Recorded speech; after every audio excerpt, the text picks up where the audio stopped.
Baik, selamat pagi anak-anakku sekalian.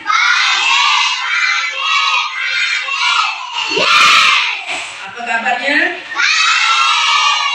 Nah, jadi pada pagi hari ini Bapak melaksanakan simulasi mengajar di kelas 5, yaitu untuk memenuhi tugas mata kuliah di pembelajaran kelas 4. Jadi nanti Bapak harapkan anak-anak untuk dapat mengikuti proses belajar mengajar ini dengan tertib. Nah, baik. Untuk itu Bapak Wali, Assalamualaikum warahmatullahi wabarakatuh.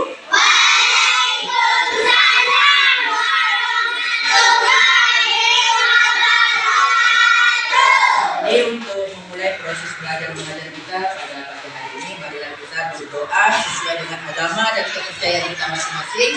Cukup berdoanya di dalam hati saja. Berdoa mulai. Oke, berdoa selesai. Nah, jadi Bapak mau ya. Siapa temannya yang hadir atau yang tidak hadir pada hari ini? Hamidun ada. Alexander Apitio ada. Genita Fadila ada. Karsabila Ufaila ada. Maimunah ada. Oke, dah ya. Nah, jadi kalau minggu kemarin kita telah belajar materi pembelajaran bahasa Indonesia. Sekarang kita melanjutkan proses belajar mengajarnya materi tentang di halaman 30. Coba buka bukunya di halaman 30 ya. Yaitu tentang mengidentifikasi ide pokok dalam teks. Mengidentifikasi ide pokok dalam teks.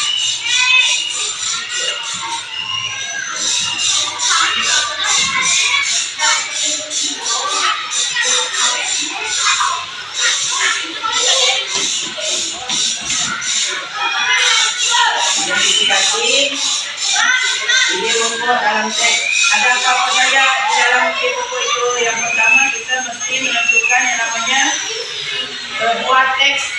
Oke, sebuah teksnya atau judulnya. Kemudian kita menentukan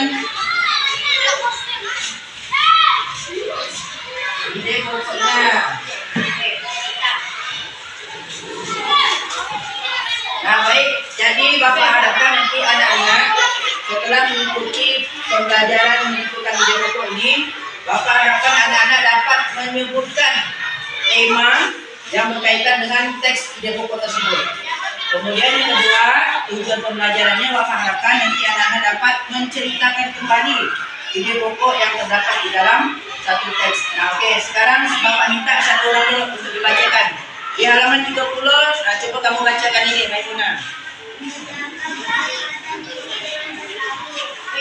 Oke, yang lainnya simak ya.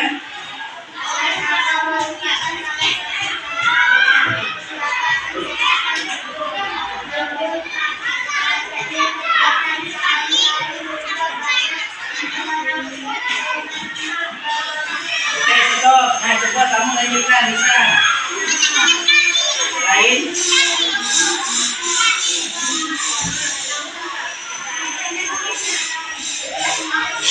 Oke, ya cukup. Itu bagus suaranya ya, lantang.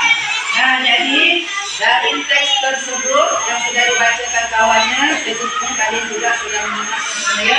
Nah, jadi ada kira-kira dalam hal ini anak-anak yang ingin menanyakan atau yang mau dijadikan atau yang tidak pasti atau tidak paham tentang menentukan ide pokok dalam suatu teks. Yang pertama kita menentukan apa? Kemudian yang kedua, menentukan ide pokoknya. Kalau yang dibacakan oleh teman kalian tadi, teks atau bentuk ide pokoknya tentang apa? Tentang apa yang berkaitan tebal itu? Menjaga kesehatan diri kita mentari. Itu apa dulu kawannya?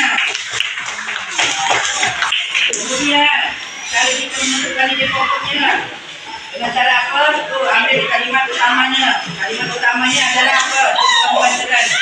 Kalimat utamanya itu bacakan di situ.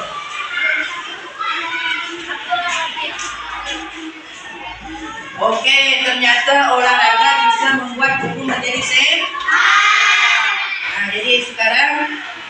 mengevaluasi anak-anak. Kalau tidak ada yang bertanya, Bapak Eka bertanya.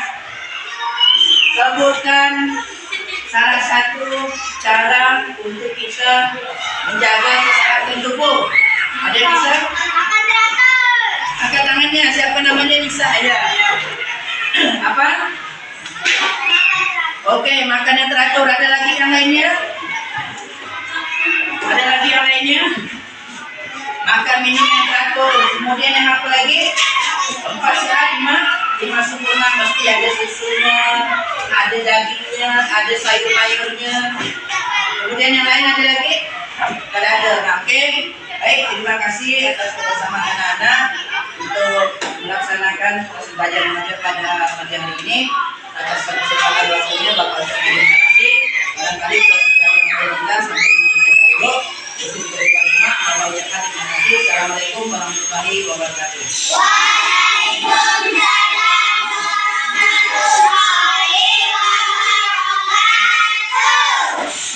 Oke, baik. Selamat pagi semuanya, anak-anak. Apa kabarnya? Oke, pada pagi hari ini Bapak akan melaksanakan simulasi mengajar khususnya di kelas 4. Ya, pada apa ini? 4B. Nah, jadi tadi Bapak udah masuk di kelas 5. Nah, sekarang Bapak masuk di kelas 4 untuk melakukan simulasi mengajar. Baik, untuk membuka pembelajaran pada pagi hari ini Bapak awali dengan Assalamualaikum warahmatullahi wabarakatuh.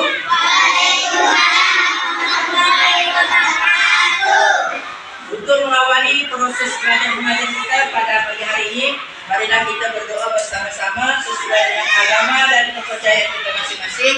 Berdoanya cukup di dalam hati saja. Berdoa mulai. Oke, berdoa selesai. Nah, jadi Bapak maafkan dulu sebelumnya siapa-siapa teman KPI yang masuk hari ini. Muhammad Rizky ada? Ada. Dipa Anika ada? Hamidun ada? Bisa ada? Hafiza Azhara ada? Anissa ada? Oke, ya. Berarti teman kalian masuk semua ya hari ini ya. Nah, jadi kalau kemarin kita telah belajar tentang tumbuhan, nah sekarang kita mempelajari tentang tumbuhan dan sumber kehidupan di bumi. Nah, sekarang anak-anak buka bukunya. Dari judulnya yang tumbuhan dan serta sumber kehidupan di bumi. Nah, jadi di sini Bapak akan menambahkan atau mempraktikkan ada beberapa tumbuhan. Cuman ini Bapak secara simbolis saja ya, karena kalau membawa pisang sini kan mungkin kan. Nah, jadi Bapak minta untuk satu orang bacakan dulu. Nah, coba kamu. Dengan baca dulu saya suaranya yang besar. Suaranya yang besar. Tumbuhan berperan sebagai sumber makanan bagi manusia dan hewan. Nah, terus Juga berperan penting dalam ketersediaan udara yang bisa hidup untuk bernafas.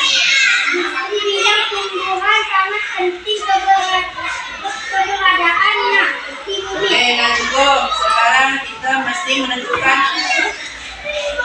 bagaimana cara kita untuk menentukan, mesti mengidentifikasi dulu ya. Identifikasi tumbuh-tumbuhan. Tumbuh-tumbuhan untuk sumber energi.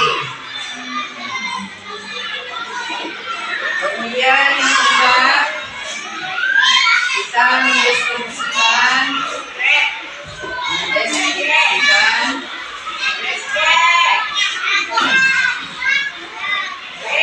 proses pertumbuhan. Oke. Nah, apa tadi yang namakan tumbuhan? Tumbuhan adalah apa?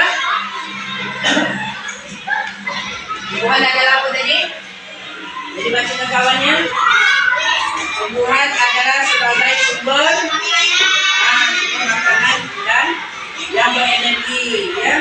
Nah, jadi di sini Bapak contohkan, di sini adalah daun seledri, ya. Di sini adalah daun seledri. Jadi penggunaan daun seledri ini bisa untuk dikonsumsi manusia.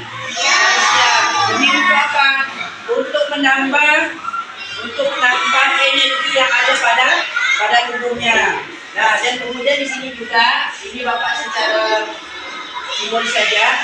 Di sini ada yang namanya daun pisang untuk memperagakan kalian. Karena kalau Bapak bawa pokok di sini kan tak mungkin.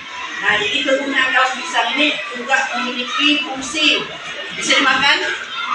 Bisa dimakan?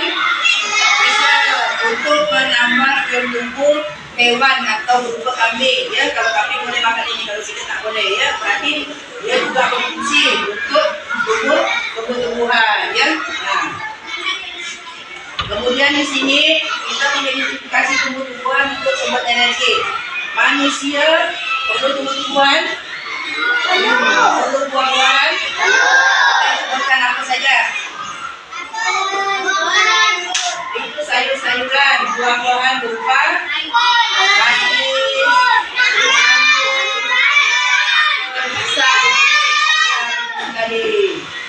dan kemudian yang kedua, kita mendeskripsikan proses pertumbuhannya. Nah, artinya kalau kita banyak makan buah, banyak makan yang bergizi, otomatis kita cepat besar. Mesti tempat sehat di mana sempurna. Mesti ada apa saja kalau tempat sehat di masa sempurna itu, ada yang tahu? Ada yang tahu? Tempat sehat di masa sempurna itu mesti ada apa saja? Nah, kamu itu ada yang tahu?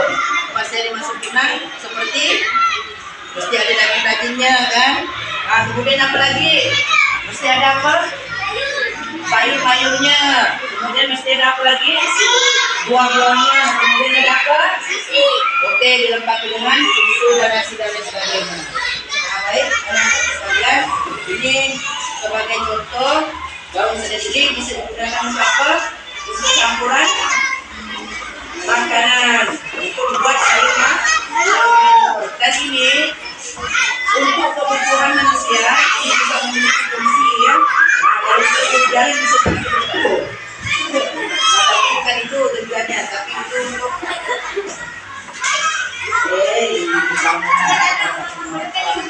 nah, baik anak-anak, sampai di sini ada yang mau ditanyakan? Ada yang mau tanya? Sudah mengerti? Paham? Oke, kalau sudah paham, maka mau bertanya sama kalian. Sudah mengerti. Sekarang apa fungsi dari tumbuh-tumbuhan? Ada yang tahu? Oke, ya.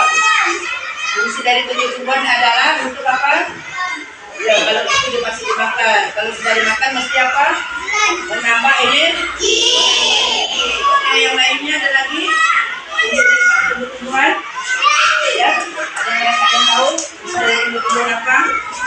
Selain menambah energi, membuat kita kuat, membuat kita sehat, dan lagi pasti kalau kita makan pasti kenyang ya.